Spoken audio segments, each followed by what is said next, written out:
Hello everyone, welcome back to दरोगा mains practice set. और आपका ये सेट नंबर है 12। और इस सेट में आपको मिलेंगे 55 क्वेश्चंस। मैथ और रीजनिंग्स इसमें नहीं रहेंगे, आपको और सारे क्वेश्चंस रहेंगे। और आज का जो कट ऑफ होगा वो होगा आपका 42। पिछले सेट में बहुत सारे लोग ने अच्छा स्कोर किया है। इस सेट में भी उम्मीद करते हैं कि आपका स्कोर अच्छा होगा और अपना कमेंट में कमेंट जरूर करेंगे। तो चलिए शुरू करते हैं आज के सेट। आज का पहला क्वेश्चन है, बडगा बडगा जनजाति किस क्षेत्र में रहती है? आंध्र प्रदेश के तेलंगाना जिला में, असम के उत्तरी कछार पहाड़ियों में, तमिलनाडु की नीलगिरी पहाड़ियों में, या अंडमान और निकोबार द्वीप समूह में। पहले अपना आंसर आप लोग टिक करें, उसके बाद हम आपको आंसर बता रहे हैं।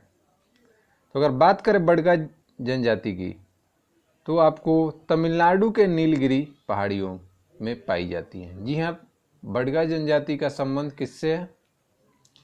अगर एक और जनजाति अगर बात करें यहाँ से, तो टोडा जनजाति। ध्यान रखिएगा, टोडा जनजाति भी नीलगिरी की पहाड़ियों में पाई जाती है। अगला क्वेश्चन है, कॉलरा यानी कि हैजा किससे उत्पन्न होता है? जीवाणु, बैक्टीरिया, फंगस, एल्गी या वायरस? तो इसका जो करेक्ट आंसर होगा जीवाणु, बैक्टीरिया। कॉलरा किससे होता है? बैक्टीरिया, जीवाणु। नेक्स्ट क्वेश्चन है कि भौतिक प्रक्रम से चट्टानों का टूटना कौन सा प्रभाव कहलाता है? अपरदन, अपघर्षण, ऑक्सीकरण या अपक्षय? तो बात करें अगर भौतिक प्रक्रिया के द्वारा अगर चट्टानों का टूटना, तो उसको कहते हैं अपक्षय।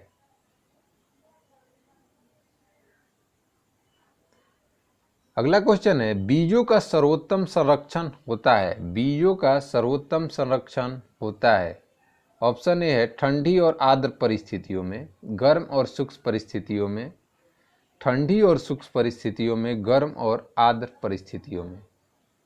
तो बताइए आप लोग क्या होगा इसका आंसर? इसका जो आंसर होगा, बीजों का सर्वोत्तम संरक्षण होता है ठंडी और शुष्क परिस्थितियों में। अगला क्वेश्चन है, इंद्रावती, प्राणहिता और साबरी किसकी सहायक नदियां हैं? यह फ्रेंड्स क्वेश्चन है कि इंद्रावती, प्राणहिता और साबरी किसकी सहायक नदियां हैं? कृष्णा की, कावेरी की, साबरमती की या गोदावरी की? देखिए, बहुत ही इस क्वेश्चन को आप अगर सही करते हैं तो यानी कि डेफिनेटली आपका तैयारी बहुत अच्छा है। अगर बात करें तो इंद्रावती, प्राणहिता, साबरी जो सहायक नदी है वो है गोदावरी की। गोदावरी दक्षिण भारत की लंबी नदी भी बोली जाती है, प्रायद्वीपीय में सबसे लंबी नदी। भारतीय राष्ट्रीय गान का अंग्रेजी अनुवाद किसने किया? ऑप्शंस है श्री अरविंदो, रविन्द्रनाथ टैगोर, बीसी चटर्जी या सरोजिनी नायडू। आई थिंक आप लोग आंसर सही कर लिए होंगे। इसका जो सही आंसर होगा वो होगा रविन्द्रनाथ टैगोर। जी हाँ, राष्ट्रीय गान जनगण जो है वो रविन्द्रनाथ टैगोर ने लिखा था। और अगर उसका अंग्रेजी अनुवाद किया गया तो 1919 में इन्होंने उसका अंग्रेजी में मॉर्निंग सॉन्ग ऑफ इंडिया के नाम से। अगला क्वेश्चन है, निम्नलिखित कथनों पर विचार कीजिए। भारत के कुल भौगोलिक क्षेत्र का लगभग 20% क्षेत्र वन के रूप में है। कुल वन क्षेत्र से लगभग 40% संघन है। ये तो गलत हो गया। सेकंड पढ़ते हैं, राष्ट्रीय वन्य कार्यक्रम का उद्देश्य भारत के 1/3 क्षेत्र को वृक्ष वनों से ढकना है। ये सही बात है। भारत के जो वन्य कार्यक्रम का उद्देश्य क्या है? 1/3 यानी कि कितना? 33%। तो क्या है आपका, पूछ रहा है कि कौन सा सही है? केवल एक, केवल दो, एक और दो, न तो एक और न दो। तो केवल दो आपका सही है। अगला क्वेश्चन है कि निम्नलिखित में से कौन सी छूत कॉन्टेजियस की बीमारी नहीं है?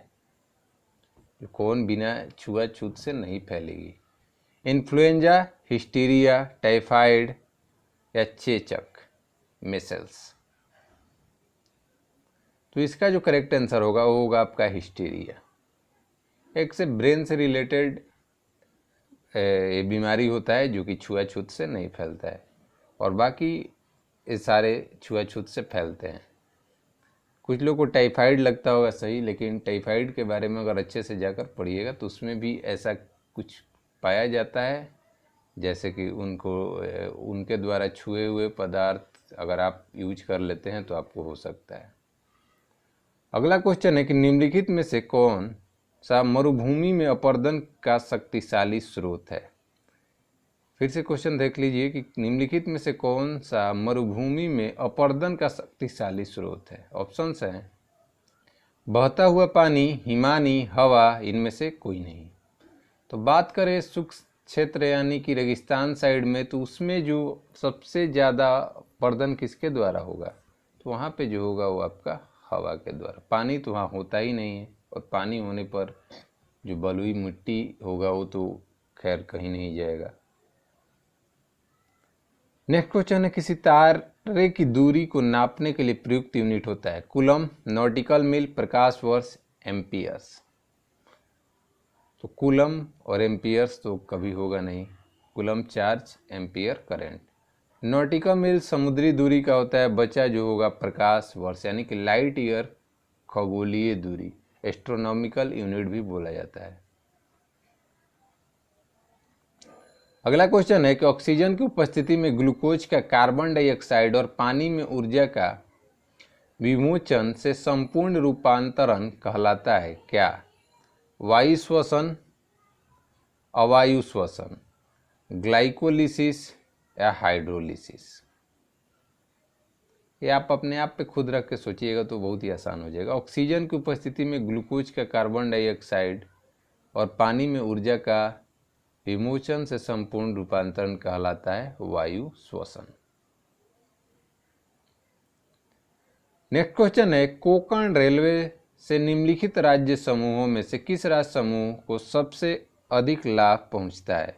गोवा, कर्नाटक, महाराष्ट्र, केरल, मध्य प्रदेश, महाराष्ट्र, तमिलनाडु, केरल, तमिलनाडु, केरल, गोवा, महाराष्ट्र, गुजरात, महाराष्ट्र, गोवा, तमिलनाडु।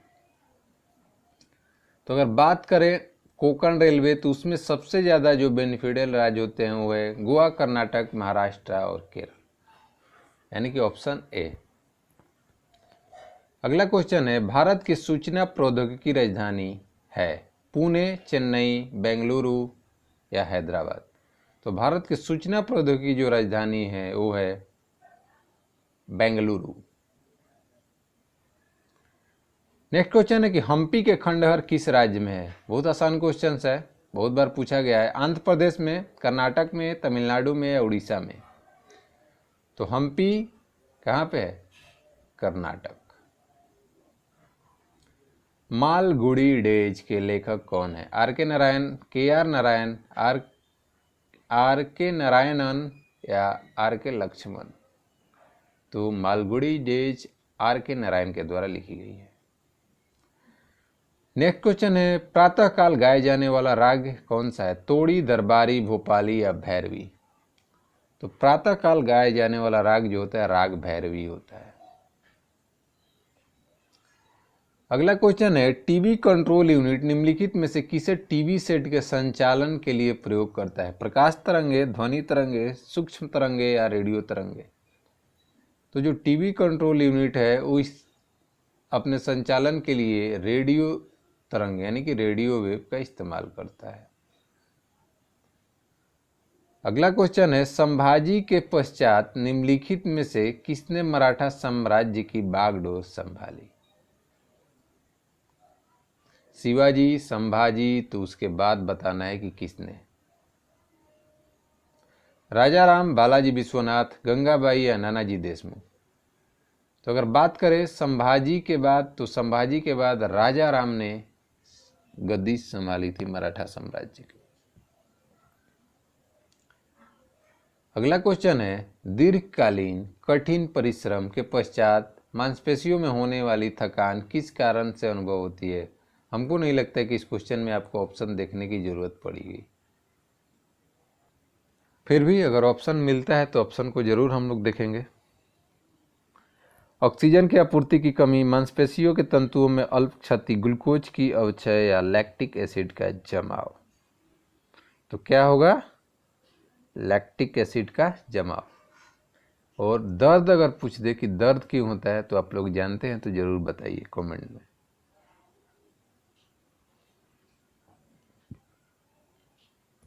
अगला क्वेश्चन है, टैबलेट या पाउडर वाली दवा की बोतल में सिलिका की जेल की एक छोटी सी थैली होती है, क्योंकि सिलिका की जेल बैक्टीरिया को मार देती है या जर्म्स एवं स्पोर्स को समाप्त कर देती है, नमी को सोख लेती है या बोतल के अंदर विद्यमान समस्त गैसों को सोख लेती है।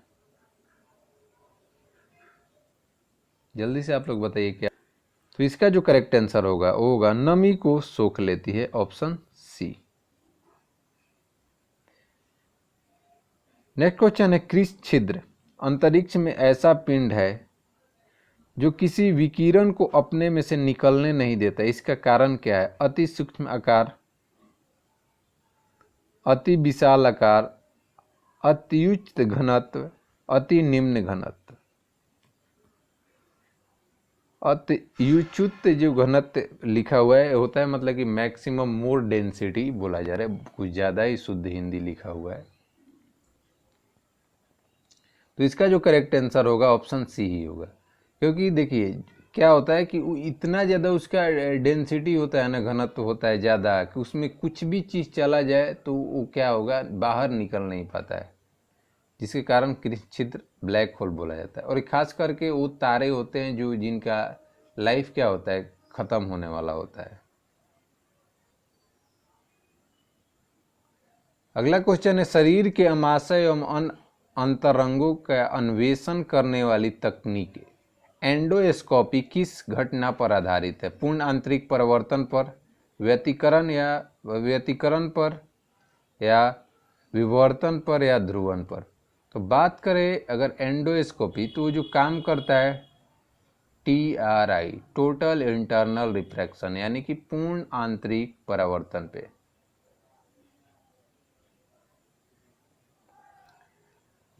अगला क्वेश्चन है, निम्नलिखित में से किसके लिए केशिकत्व एक मात्र कारण नहीं है? स्याही का सूखना, भूमिगत जल का ऊपर उठना, सूती कपड़े के पानी की बूंद का फैलना या पौधे के जड़ों में इसके पत्ते तक पानी का ऊपर उठना। तो बात करें केशिकत्व एकमात्र कारण नहीं है तो वो हो जाएगा आपका भूमिगत जल का ऊपर उठना। जी हाँ, भूमिगत जल का ऊपर उठना एक केशिकत्व का कारण नहीं है।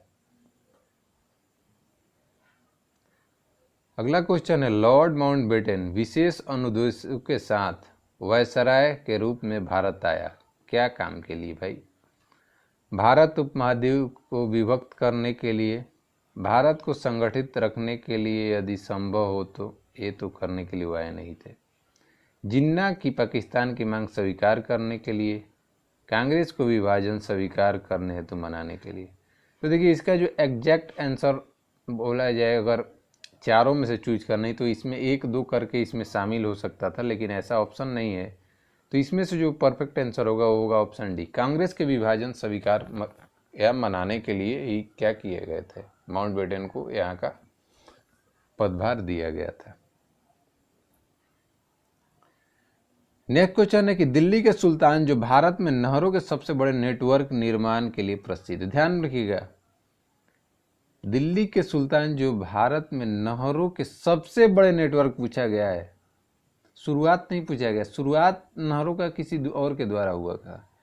ऑप्शन है इल्तुतमिश, गयासुद्दीन तुगलक सॉरी, फिरोज शाह तुगलक या सिकंदर लोदी।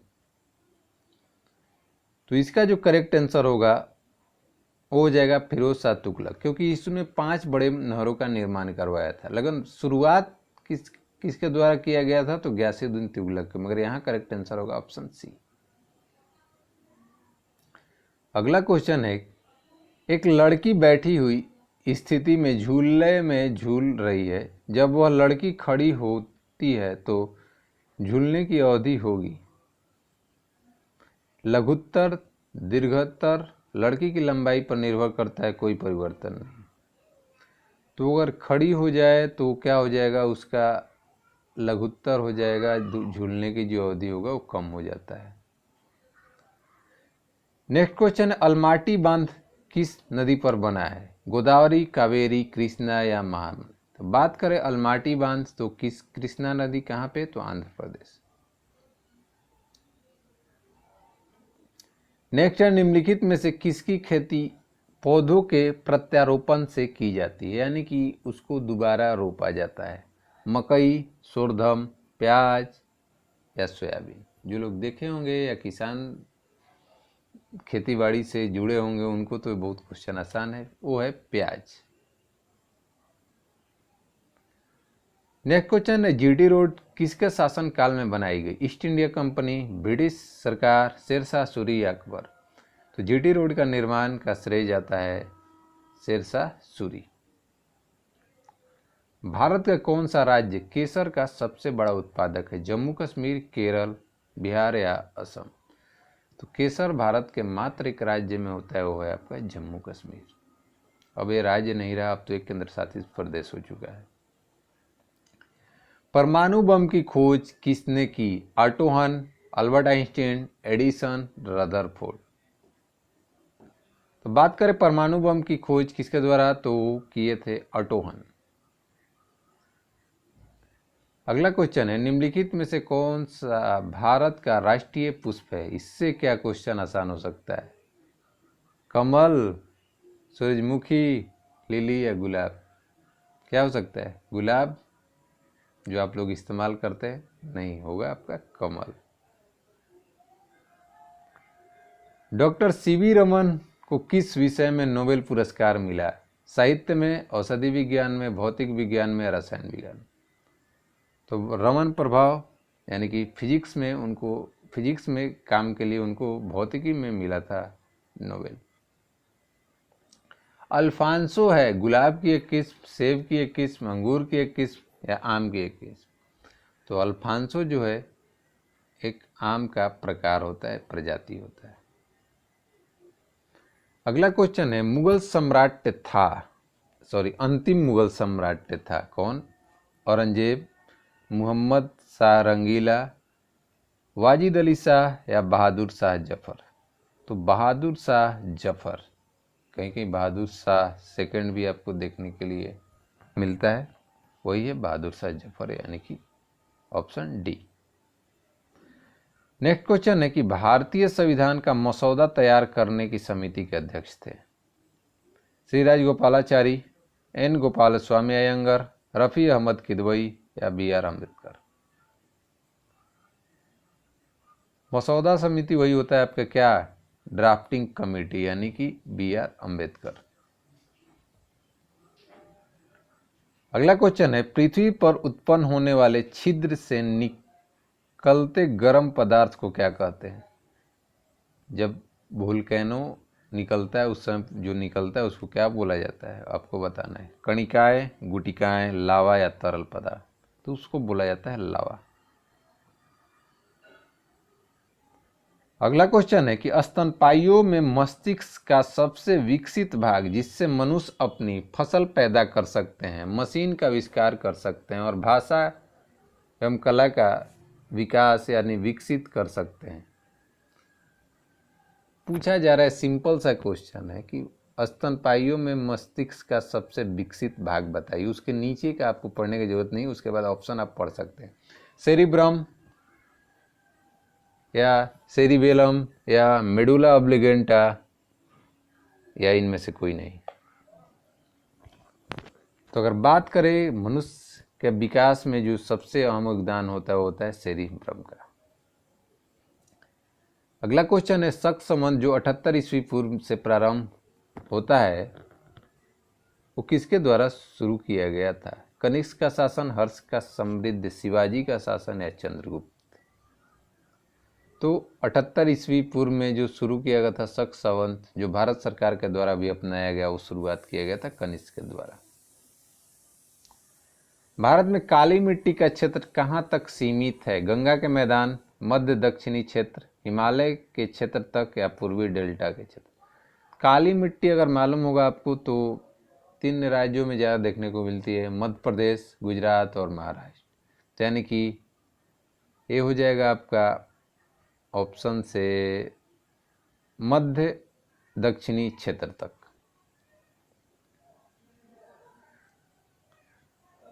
अगला क्वेश्चन है, वास्को डी गामा ने भारत का समुद्री मार्ग आशा अंतरिक्ष होकर ढूंढा, सबसे पहले पहुंचा कहाँ पे? गोवा, दमन, दीव या कालीकट? तो वास्को डी गामा पहुंचा था कालीकट। कब? 1498। निम्नलिखित में से कौन प्रतिभाशाली वैज्ञानिक, इंजीनियर, गणितज्ञ, विद्वान, कलाकार, मूर्तिकार, संगीतज्ञ, महान लेखक था? कुछ बचा भी है क्या? और भी 2-4 डिपार्टमेंट वहाँ से ले लेते। Picasso, Thomas Alva Edison, Albert Einstein या लियोनार्डो दा विंची? तो इतने चीज़ों में महानता हासिल करने वाले जनाब हैं लियोनार्डो दा विंची। खास करके पेंटिंग इनकी बहुत फेमस है। सबसे पहली रेलवे लाइन किसके शासन काल में निर्मित हुई? Lord Dalhousie, Lord Cornwallis, Warren Hastings या लॉर्ड विलियम बेंटिंग? तो लॉर्ड डलहौजी काल में क्या हुआ था? सबसे पहले रेलवे 1853 मुंबई से थाने। नेक्स्ट क्वेश्चन है, द्रवित पेट्रोलियम में प्रमुखतः कौन सी गैस होती है? Methane, butane, propane? Methane, ethane या हेक्सेन? इथेन, हेक्सेन और नियोन, इनमें से कोई नहीं। तो बात करें द्रवित पेट्रोलियम यानी कि एलपीजी, लिक्विफाइड पेट्रोलियम गैस, उसमें होता है मीथेन, ब्यूटेन और प्रोपेन। सबसे ज़्यादा मात्रा जो होता है ब्यूटेन का, फिर प्रोपेन का, और बहुत कम मात्रा होता है मीथेन का। अगला क्वेश्चन है कि निम्नलिखित में से कौन सी धातु मुक्त अवस्था में मिलती है? कैल्शियम, सोना, सोडियम या मैग्नीशियम? तो बात करें मुक्त अवस्था में मिलने वाली धातु है आपका सोना, गोल्ड। भारत में समुचित पारिस्थितिकी संतुलन बनाए रखने हेतु वन्यच्छादन, फॉरेस्ट कवर, संस्तुत न्यूनतम भूमि क्षेत्र कितना है? 25%, 43%, 33% या 53%? आप लोग ध्यान से सुन रहे होंगे तो हम इस क्वेश्चन का आंसर आपको पहले ही जिक्र कर चुके हैं, वो है आपका 33%, 1/3।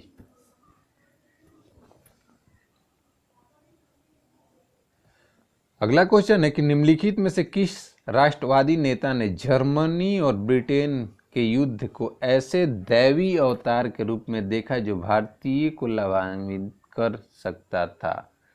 श्री राजगोपालाचारी, एम जिन्ना, सुभाष चंद्र बोस या जवाहरलाल नेहरू?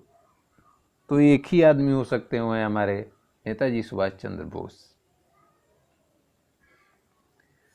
अगला क्वेश्चन है कि निम्नलिखित में से कौन सी कृषि विद्या इको फ्रेंडली है? ऑर्गेनिक फार्मिंग, शिफ्टिंग कल्टीवेशन, ऐसी किस्म की खेती जो अधिक उपज देती हो, या कांच के घरों का में पादप उगाना?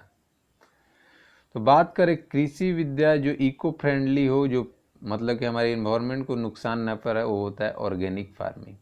इसमें खाद्य जो होता है वो क्या है, जो प्लांट के डिग्रेडेबल सबस्टांस होते हैं यानी कि सड़े गले, उसी से खाद्य जो बनता है उसी का इस्तेमाल करने के लिए बोला जाता है। अगला क्वेश्चन है, अंग्रेजों के शासनकाल में भारत में उद्योगों का स्वतंत्र विकास नहीं हुआ, क्या कारण था? भारी उद्योग का अभाव, विदेश पूंजी की दुर्लभता, प्राकृतिक संसाधनों की दुर्लभता, भूमि में धन की निवेश की प्राथमिकता? तो अगर बात करें अंग्रेजों के शासनकाल में तो उन्होंने लोगों ने इस पर कभी ध्यान ही नहीं दिया। तो सबसे जो बेस्ट आंसर होगा ऑप्शन बी, विदेशी पूंजी का दुर्लभता, क्योंकि यहाँ पे था ही नहीं। अगला क्वेश्चन है, ईसा के 3री सदी से जब कि हुनों के आक्रमण ने रोमन साम्राज्य को समाप्त कर दिया, भारतीय व्यापारी अधिकाधिक किस पर निर्भर रहते थे? अच्छा क्वेश्चन है, फिर से पढ़िए इसको। ईसा की 3री सदी में जब ह्यूनों के आक्रमण ने रोमन साम्राज्य को समाप्त कर दिया तो भारतीय व्यापारी अधिकारिक किस पर निर्भर रहते थे? यानी कि अधिक किस पे निर्भर रहते थे? अधिकाधिक किस पे निर्भर रहते हैं आपको बताना है। ऑप्शन है अफ्रीकी व्यापार पर, पश्चिमी यूरोपीय व्यापार पर, दक्षिण पूर्व एशियाई व्यापार पर, या मध्य पूर्वी व्यापार पर। तो अगर बात किया जाए तो उस समय हम लोग चीन साइड और इसके आसपास के क्षेत्र पर ज़्यादा ध्यान दिया करते थे, तो वह दक्षिण पूर्व एशियाई व्यापार पर। अगला क्वेश्चन है, पटाखों के फटने के बाद दिखाई देने वाला चमकीला लाल रंग निम्न में से किसकी उपस्थिति के कारण होता है? लाल रंग आपको बताना है। स्ट्रोंशियम, सोडियम, गंधक या मैग्नीशियम? हरा तो बहुत बार पूछा गया और बहुत बार आप लोग उसको टिक किए हैं। आपको यहाँ बताना है लाल रंग। जल्दी से टिक कीजिए। तो इसका जो करेक्ट आंसर होगा ऑप्शन ए, स्ट्रोंशियम। जी हाँ, लाल रंग किसके कारण? स्ट्रोंशियम। और हरा बेरियम। उजला जो होता है वो मैग्नीशियम होता है। शासन के संघीय प्रणाली इस अधिनियम के अंतर्गत स्थापित की गई? Government of India act 1919, government of India act 1935, Indian council act 1909 या गवर्नमेंट ऑफ इंडिया एक्ट 1858। तो बात की जाए शासन का अगर संघीय प्रणाली, तो हुआ था गवर्नमेंट ऑफ इंडिया एक्ट यानी कि भारत शासन अधिनियम 1935, और यहीं से हमारे संविधान का भी बहुत सारा रूपरेखा तैयार हुआ। अगला क्वेश्चन है, नलाईरम काव्य संग्रह में डैश का श्रेय है? कवि कम्बन, 12 अलवार, 63 नयनार या कवि तिरुवल्लुवर?